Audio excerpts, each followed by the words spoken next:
Mang Tonyo. Ana, ikaw pala. Bibili ko sana ako ng bigas, kaso 40 lang ang pera ko din eh. Ay nako, Ana. 50 pesos ang presyo ngayon ng bigas. Kung kulang, wala akong maibibigay. Mang Tonyo, wala nang makakain mga anak ko.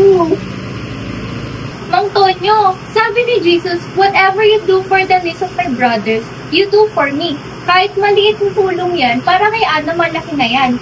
Ang bawat tao ay may karapatang mabuhay ng may dignidad. Siya, sige na, Ana. Ibibigay ko na sa'yo 40 pesos na bigas. Yung kulang, ako na muna sasalo. Ako, maraming salamat, Mang Tonyo. Maraming pamilya ang di nakakakain sa barangay natin. Baka naman pwede kayong maghain ng feeding program para sa mga pamilya dito. Ika, totoo po ba yung narinig namin na dati may mga ayuda po kami na pinapagbasan, yung mga project? Aminado ako na maraming katiwalaan sa politika.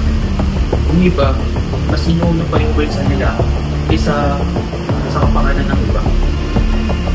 Diyan nagsisimula yung kahirapan sa korupsyon. Hindi lang batas ang kailangan sundin. Sabi sa turo ni Cristo, the greatest among you must be your servant. Ang tunay na pinuno ay naglilingkod at hindi nagkanaan. Natural law po nagsasabing pantay-pantay ang lahat. At sa positive law, merong pondo para sa mahihirap. Pero sana gamitin ang tama. Eka, kung maayos ang pamamahala, malamang po sa malamang wala na magugutom at maghihirap. Tama kayo. Simula ngayon, magiging transparent na tayo sa pondo ng ating barangay. At magkakaroon tayo ng food program at iba pang mga programa na makakatulong sa ating mga kababayan. Ganyan po ang tunay na katarungan. Paglilingkod, bayanihan, at pagmamahal sa kapwa, gaya ng turo ni Cristo. Sabi nga nila, man's desire is insatiable. Walang kabusugan. Walang kapusugan. Kasi tayo rin we don't speak up The Filipino people just simply opt to be silent. Yan ang sandata nila ngayon. Tahimik lang sila. Okay lang, busa tayo ng busa. May pag-asa po ba tayo? Meron pa naman. As politicians, it's about time na talagang embrace namin yung real essence of public service. At tama na.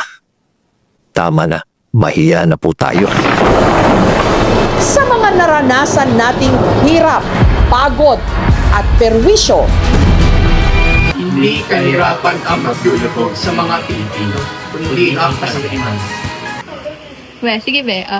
Sige, pilit po, be. Kaliwa, sa right! Sa left! Yung kulang, ako na muna sasalo. Maraming salamat, Mang Tonyo.